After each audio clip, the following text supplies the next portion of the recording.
studio. Trump declares defeat of inflation despite 2.7% hike. President Trump declared inflation defeated during a speech at the Detroit Economic Club on Tuesday, despite a report earlier that day showing annual price growth of 2.7%, putting pressure on the White House and congressional Republicans to respond to affordability more aggressively ahead of the midterms.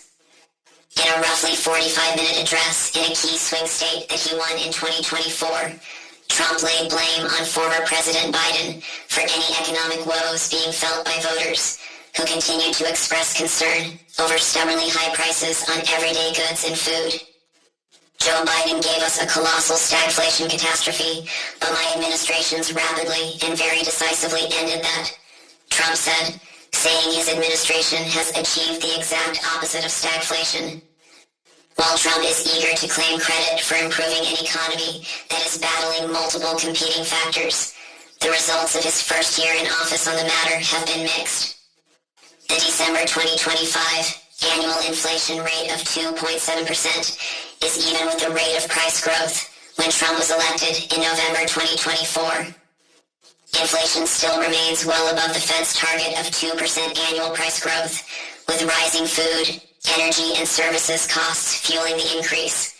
When asked if he agreed with Trump's statement that inflation has been defeated, National Economic Council Director Kevin Hassett, the battle is really going our way. If you are forecasting inflation, then usually what matters most is the last 3 or 4 months, he continued. The last 3 months for core inflation are 1.6%, so that is below the Fed's target. So that is a really good number, but the president's critics remain skeptical. People were generally enthusiastic because the core headline beat expectations, but if you zoom out a little bit, because of the government shutdown, the shelter inflation readings are kind of artificially lowered for the next several months, said Alex Jacques, former special assistant to Biden for economic development and industrial strategy. It is very likely that that 2.64 number is much closer to 2.8. It is just far away still from the Fed's 2% target, he continued.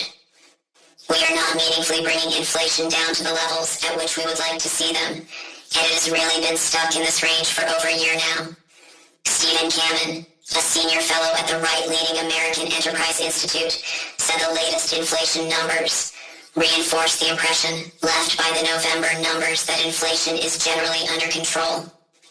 The tariffs likely boosted inflation by around 0.5 percentage point, less than most economists expected after Liberation Day, as firms absorbed a lot of the extra costs, and as tariff rates ended up being boosted by less than initially announced, Kamin said. On top of persisting inflation, the U.S. also suffered the worst non-recession year of job growth in 2025 since 2003, adding an average of just 49,000 jobs per month. Unemployment also rose from 4% in January 2025 to 4.5% by the end of the year, though it still remains low by historical standards. In sectors where Trump argued his tariffs would help spur job growth, such as manufacturing, construction, mining, and logging, all lost or barely held on to workers last year. The Trump administration has touted net job gains for workers born in the country and net job decreases for workers born outside the country as a success of its economic agenda. But experts say those figures are based on inaccurate population estimates, complicating the White House's argument. A Detroit News/WDIV poll released Tuesday showed 48% of respondents in Michigan said Trump's economic policies have made the national economy weaker. I think the lack of his ability to truly reckon with how people are experiencing prices right now is part of the predicament he is in, and why he is so unpopular, particularly on economics and inflation, Jacques said. I remember this experience well. It is very hard to tell people and acknowledge to people that they are hurting, and that this is basically a failure on the part of the administration. While the hiring slowdown and stubborn inflation have turned Americans against the Trump economy, other broader metrics have shown progress under the new administration. Gross domestic product grew at an annualized rate of 4.3% during the third quarter of 2025, stunning economists who had expected a much steeper hit from Trump's tariffs. The stock market also broke through record highs as a boom in artificial intelligence data center investment helped power the economy last year. Additionally, the White House has touted mortgage rates falling below 6% for the first time in years this week.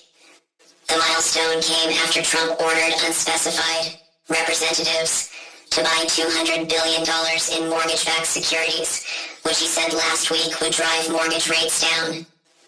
The effort comes as Trump and Republicans grapple with the party's messaging on affordability, an issue Democrats reclaimed in a number of special and off-year elections in 2025. Democrats have signaled they will continue to lean into issue in the midterms. Under Donald Trump's failed economic policies, Michiganders are seeing their paychecks get tighter and jobs disappear. Democratic National Committee Chair Ken Martin said in a statement, accusing Trump of trying to gaslight Michigan voters. Republicans, on the other hand, have echoed Trump's blaming of Biden, while touting course-correcting measures like the One Big Beautiful Bill Act. It is important to remind Americans that Biden created this mess, and Trump and congressional Republicans are fixing it and planning to do even more to end the affordability crisis, said David McIntosh, president of the conservative organization Club for Growth. Subscribe, watch, like, comment, and share Newscraft Studio for more awesome content.